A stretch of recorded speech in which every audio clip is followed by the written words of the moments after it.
קדימה צורן הפכה בשנים האחרונות לאחד מיעדי הנדל"ן המבוקשים בשרון ובארץ בכלל. האזור מציע לתושביו סביבה ירוקה, פסטורלית, כפרית נדירה, יחד עם נגישות גבוהה לכביש 4 וכביש 57 המחבר מזרח למערב.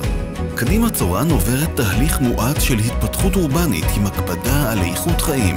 בזכות התפתחותה, קדימה צורן שילשה את אוכלוסייתה בשנים האחרונות. היישוב עצמו מתאפיין באוכלוסייה משכילה ועמידה, במיקום שקשה להתחרות בו, אזור השרון הנחשק, בסמיכות לאבן יהודה, תל מונד, צור משה, ובואכה רעננה והרצליה.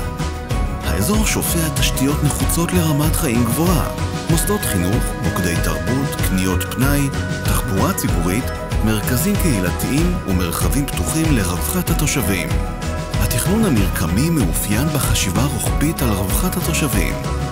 במתחם A2 מתוכננות כ-770 יחידות דיור בשטח של כ-147 דונם, בבנייה נמוכה של 4-7 קומות, יחד עם מוסדות ציבור צמודים ושירותים נחוצים לכלל האוכלוסייה.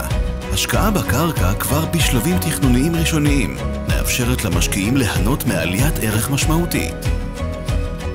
בעתיד צפויה עלייה משמעותית בערך הקרקע ופוטנציאל ההשבחה הוא עצום.